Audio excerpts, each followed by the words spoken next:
નમસ્કાર વિદ્યાર્થી મિત્રો, વિદ્યાકુળમાં આપ સૌનું હાર્દિક સ્વાગત કરવામાં આવે છે. મારી બબર શેનીનું પણ હાર્દિક સ્વાગત કરવામાં આવે છે. યસ, ધોરણ 12 નું પરિણામ આજે જ આવ્યું અને ખૂબ ઝળહળતું પરિણામ આવ્યું. 91% પરિણામ ગુજરાતનું આવેલું છે. એમાં ઘણા બધા વિદ્યાર્થી મિત્રોના A1 ગ્રેડ પ્રાપ્ત કરેલા છે. એમાંથી જ આપણા વિદ્યાકુળમાં ભણતી એક સ્ટુડન્ટ એટલે કે દેવાંશીબા વાળા આપણી સાથે ગૂગલ મીટ થી જોડાયેલી છે. આપણે ત્યાં હાલ જઈ શકતા નથી એટલે એવું થયું કે નાનું એવું ઇન્ટરવ્યુ એમનું લઈ લઈએ. તો દેવાંશીબા વાળા, તમારે કેટલા ટકા આવ્યા છે, કેટલા પર્સન્ટાઇલ છે, જરા જણાવશો? હેલો, મારે 700 માંથી 664 માર્ક્સ છે અને 94.85% અને 99.93% રેન્ક છે. ઓકે, ખૂબ સરસ. ઘરમાં ખુશીનો માહોલ હશે, રાઈટ? આજુબાજુમાં ખુશીનો માહોલ હશે. ખાલી ઘરે તો માર્ક્સ નહીં પૂછાય, આજુબાજુ માર્ક્સ પૂછેલા હશે ને. હા, બરાબર છે. ચાલો, તો ખૂબ સારું પરિણામ કહી શકાય. એ સારું પરિણામ લાવવા માટે વિદ્યાકુળ તમને કેટલું મદદરૂપ થયું એનું જરા તમે જણાવશો?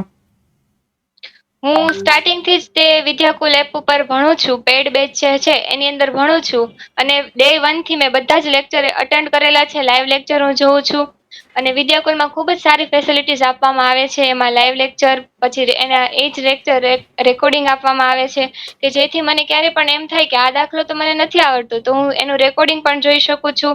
પછી લેક્ચરની જે નોટ્સ હોય એ પણ જોવા મળે છે. વોટ્સએપ સપોર્ટ, એમ ઘણું બધું. જો અત્યારે મારે એટલું સરસ રિઝલ્ટ આવ્યું એની પાછળ વિદ્યાકુલ અને એની ટીમનો ખૂબ ખૂબ આભાર માનું છું. વિદ્યાકુળ એ તો છે જ, પણ તમારી પણ મહેનત ખૂબ જ છે.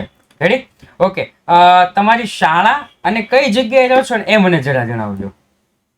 હું ભાવનગરમાં રહું છું, ભાવનગર સિટી, અને મારી શાળાનું નામ શ્રી નંદકુંવરબા ક્ષત્રિય કન્યા વિદ્યાલય છે. તો ક્યારથી વિદ્યાકુલ સાથે જોડાયેલી છે? કેટલા વર્ષથી? હું 10મા ધોરણથી પેઇડ બેચમાં જોડાયેલી છું. કોરોના હતો ને ત્યારે 10મા ધોરણથી જોડાયેલી છું. 3 વર્ષ તે અમારી સાથે કાઢ્યા. ઓકે, 10મામાં કેટલા ટકા હતા અને 12મામાં કેટલા ટકા આવ્યા છે? 10મામાં મારે 93% અને 99.36% રેન્ક હતો. ઓકે, 10મામાં 93. હા. Okay, okay. A1 ટોપર ને આપણે ટોપર ટુ બી કન્ટિન્યુ રાખ્યું. નહીંતર ઘણી વખત કેવું થાય કે 10મામાં A1 આવી જાય એટલે થોડુંક એમ થાય કે A1 આવ્યો છે તો 12માનું રિઝલ્ટ થોડું ડાઉન થાય. પણ A1 નો એ પણ નવા સબ્જેક્ટ સાથે. યસ, નવા સબ્જેક્ટ સાથે. ખૂબ બધા. સરસ. વિદ્યાકુળ વિશે તો જણાવ્યું, પ્લસ બીજું એ મારે જાણવું હતું એમના સપના વિશે. યસ. તારું સપનું શું છે ભવિષ્યમાં? અત્યારે તો હું કોલેજની સાથે કોમ્પિટિટિવ એક્ઝામની તૈયારી કરવાનું વિચારું છું. ભવિષ્યમાં કોમ્પિટિટિવ એક્ઝામ દેવાનું. કોમ્પિટિટિવ એક્ઝામમાં પાછા 3 ક્લાસ આવે, ક્લાસ 1, 2, 3. ક્લાસ 1 માટે, હા. અચ્છા, ક્લાસ 1 જીપીએસસી માટે. અત્યાર સુધી કોઈ તૈયારી કરી છે શરૂ? ત્યાર સુધી આમ જનરલ નોલેજ ના ક્વેશ્ચન્સ ને એવું બધું મેં કરેલું છે. આમ આવી રીતે ફ્રી પડીએ તો ગમે તે જનરલ નોલેજ ના વિડીયોઝ જોવા કે એવી રીતના. તમે જ્યારે ઓનલાઈનમાં જોઈન્ટ થયા ત્યારે કોઈ મુશ્કેલી તમને પડી હોય, કોઈએ ના પાડી હોય, અથવા તો એવા કોઈ તકલીફ આવી હોય, એવું કઈ બન્યું છે? મમ્મી પપ્પાનો સપોર્ટ કેવી રીતના હતો? વિદ્યાકુલ તો એ સમયમાં આમ વરદાન જ કહી શકાય, કેમ કે કોચિંગ સેન્ટર બંધ હતા, સ્કૂલ બંધ હતી. અને પછી મેં એક દિવસ યુટ્યુબમાં હું ક્લાસ જોતી હતી તો એમાં સાહિલ સરનો ડેમો લેક્ચર આવ્યો મેથ્સનો, અને મેં જોયું તો મેં કીધું આ તો બહુ સરસ ભણાવે. પછી એમણે કીધું કે આવી રીતે આપણે બેચ ચલાવીએ છીએ. એટલે મેં મારા મમ્મી પપ્પાને દેખાડ્યા લેક્ચર અને કીધું કે આવી રીતના ઓનલાઈન છે અને આટલા ફી ભરવાની, અને એમાં એ લોકો આપણને એટલું ભણાવે. તો પછી એમણે એમ કીધું કે વાંધો નહીં, આપણે રખાઈ દઈશું, તારે ભણવું હોય તો આપણે રખાઈ દઈશું. અને એમને મને ફૂલ જ સપોર્ટ કર્યો, અને કંઈ પણ મટીરિયલ જોતું હોય કે કોઈ પણ વાત હોય એમાં મારે ફેમિલીનો એનો ફૂલ સપોર્ટ રહ્યો છે. ઓકે, ફેમિલીનો પણ સપોર્ટ જરૂરી છે. ઓકે, જ્યારે એક્ઝામ હતી, એક્ઝામના મહિના દરમિયાન ઘણા બાળકોને બહુ ટેન્શન થતું હોય. તમે તૈયારી કયા વિષયની કઈ રીતના કરતા હતા, એકદમ ટૂંકમાં? આમ તો બધે પ્રિપરેશન જે હોય એ ડે 1 થી જ શરૂ કરવી પડે. 10મા ધોરણમાં છે ને મેં એટલી સારી મહેનત નહોતી કરી અને મારે આટલું સરસ રિઝલ્ટ આવ્યું એટલે મને એમ થયું કે મેં આટલી મહેનતમાં જો મારે આટલું સારું રિઝલ્ટ આવી શકે તો હું ડે 1 થી મહેનત કરું તો મારે આનાથી વધુ થઈ શકે. એટલે ડે 1 થી જ જ્યારથી સ્કૂલ શરૂ થાય કે આપણા ક્લાસ છે એની પહેલા શરૂ થઈ ગયા હોય સ્કૂલની પહેલા. એટલે જ્યારથી ક્લાસ શરૂ થાય ત્યારથી એક લેક્ચર થી જ તે એક ટોપિક ઉપર આપણે પહેલેથી જો વાંચેલું હોય તો પછી એક્ઝામ ટાઈમે આપણે કઈ મુશ્કેલી ન પડે.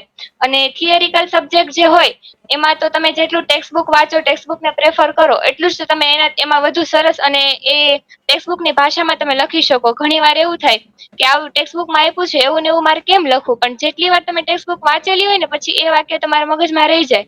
એટલે તમે ટેક્સ્ટ બુકનો જેટલો અભ્યાસ કરો એટલો થિયરિકલ સબ્જેક્ટમાં તમને વધુ ફાયદો થઈ શકે. અને અકાઉન્ટ સ્ટેટ જેવા હોય એમાં તો પ્રેક્ટિસ જ મહત્વની. તમે જેટલી પ્રેક્ટિસ કરો દાખલાની એટલા દાખલા તમને વધુ આવડે. ઓકે છે. જનરલી આમ જોવા જઈએ તો તે છેક થી લઈને એન્ડ સુધી, મતલબ કે પહેલા દિવસથી લઈને એન્ડ સુધી તે કન્ટિન્યુ રાખ્યું. ક્યારે તને એવું ન થયું કે હું બ્રેક લઈ લો કે આવું લઈ લો? કારણ કે આમ જોવા જાય ને તો કન્ટિન્યુ આપણે ન કરી શકીએ. તો મતલબ તારી પાસે એવું કંઈક તો હશે ને બેકગ્રાઉન્ડમાં કે તું એનું વિચારીને તું તૈયારી તારી ચાલુ રાખતી હશે? કંઈક તો હશે ને, આમ તો ઇન્સ્પિરેશન કે મોટિવેશન કે એના થ્રુ તું આ બધી કન્ટિન્યુ તારું તૈયારી ચાલુ રાખતી હતી? મને શરૂઆતથી જ મગજમાં હતું કે મારે 12th સ્ટાન્ડર્ડમાં A1 ગ્રેડ લાવવો જ છે. એટલે કોઈ પણ વસ્તુ હું ભણતી હોય કે કરતી હોય એટલે મને મગજમાં એ તો રહે જ તે. અને બધા મારા ટીચર્સ, વાલી એ બધા ભલે કે નહીં પણ એની એક્સપેક્ટેશન તો હોય જ તે કે આટલું સારું કરે. અને મને પોતે અંદરથી એમ થાય કે મારે આ કરવું છે. એટલે અને મારા બધા ફ્રેન્ડ્સ ને એ બધા અમારી સ્કૂલમાં તે શું કહેવાય કોમ્પિટિશન ટફ હતી. 1-2 માર્ક્સ માટે મારો રેન્ક છૂટી જતો એટલે મને એમ થાય મારે હજી મહેનત કરવી છે. એટલે મેં બોર્ડની એક્ઝામ વખતે ઘણી ખરી મહેનત કરી. પેપરમાં મારે તબિયત બગડી ગઈ હતી 2-3 પેપરમાં, પણ છતાંય પણ મેં એક્ઝામ સરસ રીતે આપી. સરસ. મતલબ તારા માટે બેરિયર આવ્યા હતા પણ એ હતા નહીં તારા માટે, એમ ને? યસ. મુશ્કેલીનો સામનો કર્યો. સરસ. હવે છેલ્લો સવાલ કે હવે જે ભવિષ્યમાં જે બાળકો વિદ્યાકુળ સાથે જોડાવા ઈચ્છે છે એના માટે કોઈ તારા તરફથી સંદેશ હોય? જેટલા પણ સ્ટુડન્ટ્સ મને અત્યારે જોઈ રહ્યા છે ને એને હું એક જ સલાહ આપવા માંગુ છું કે વિદ્યાકુલ છે ને અત્યારે ગુજરાતમાં ભણવા માટે સૌથી બેસ્ટ પ્લેટફોર્મ છે. જો તમે 9, 10, 11, 12 કોઈ પણ ધોરણમાં હોય અને વિદ્યાકુલમાં જોડાઓ ને તો તમારું રિઝલ્ટ અપ જાય ને એની ગેરંટી હું આપું છું. કેમ કે હું 3 વર્ષથી જોડાયેલી છું અને બધા ટીચરનો સપોર્ટ મેં જોયેલો છે. દરેક ટીચર દરેક લેક્ચર્સમાં પોતાનું 100% આપે છે કે ભાઈ વિદ્યાર્થીઓને કાંઈ કમી ન રહેવી જોઈએ. અમે અમારું પૂરું આપીએ. ડાઉટ સોલ્વ કરે છે. ગમે ત્યારે તમે ક્વેશ્ચન મોકલો એ તમને સોલ્વ કરીને આપે છે. એટલે જો તમારે ભણવું હોય ને સારા નંબર લાવવા હોય ને તો આનાથી સારું પ્લેટફોર્મ તમને ન મળી શકે કે. અને ઓનલાઈન છે એટલે તમને સરળતાઈ ઘણી રહે. તમારે કઈ આવવા જવાનું નહીં. ઘણા બધા એના ફાયદા પણ ઘણા બધા છે. તો તમારે જરૂર જોડાવવું જોઈએ. Wow. Okay, thank you. Thank you. ભવિષ્યમાં પણ પ્રગતિ તમે કરતા રહો એ શુભકામના સાથે આજનું આપણું ઇન્ટરવ્યુ અહીંયા પૂર્ણ જાહેર કરીએ છીએ. જય હિન્દ, જય ભારત.